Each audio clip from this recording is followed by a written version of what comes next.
fear and anger. Urban environments can be overstimulating with too many things going on, demanding our attention, such as lights, signs, noise, traffic, pollution, crowds, and the fast pace of people and traffic. So this impacts our brains and produces in us this notion of a perceived threat. So we're hypervigilant, literally, hypervigilant. Somebody's looking at you or somebody bumps into you, you know how that can go, right? And this also stimulates our fight or flight responses. So this puts us on alert, elevating stress, it raises our adrenaline, and in extremes it can make us withdraw or become confrontational, ultimately leading to fatigue, yeah? Other stresses are obviously the noise pollution, which is worse in not only poorer areas, but the poorer areas tend to be where we live most of the time, and we are disproportionately affected by this.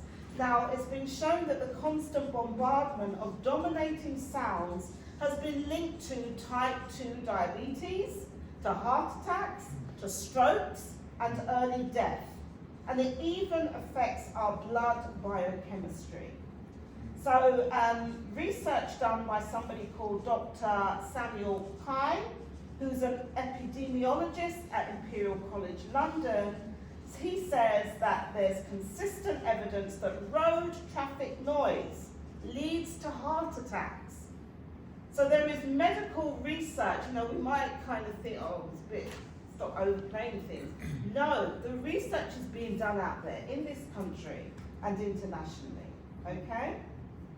So the exhaust fumes, all of this goes together and that impacts. So we know our people are more susceptible to type 2 diabetes.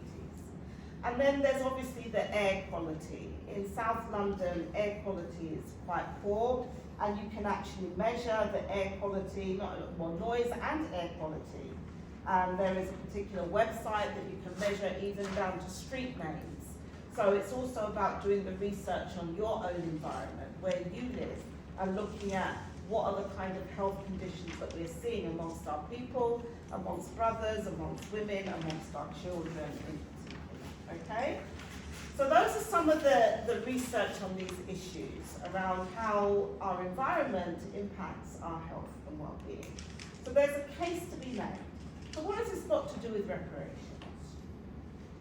This has got everything to do with reparations because this is evidence of the ongoing harm, what I refer and others refer to as the Maangamizi. This is the evidence because the British government and other European governments, they standardly say, well, we didn't do it and we didn't benefit and what we did was legal, slavery was legal, it ended over 150 years ago. That's what they say. That's what they're telling Caribbean governments, and that's what they've been telling us. We represent ourselves, the people here, because the Caribbean governments don't represent us, neither do African governments, right? We're not included in whatever they're doing that you should be aware of. So every 1st of August, since 2014, in this borough, Brixton, there's been, up until between 2014 and 2019, a reparations march on the 1st of August. Because the 1st of August is known as Emancipation Day in the Caribbean, in South Africa, and in parts of North America. But it wasn't an Emancipation Day, it was the day that the British Parliament passed the Abolition of Slavery Act of 1833, which didn't emancipate us. It actually brought about compensation. It went on to lead to the 1837 Slave Compensation Act, and they compensated our enslavers.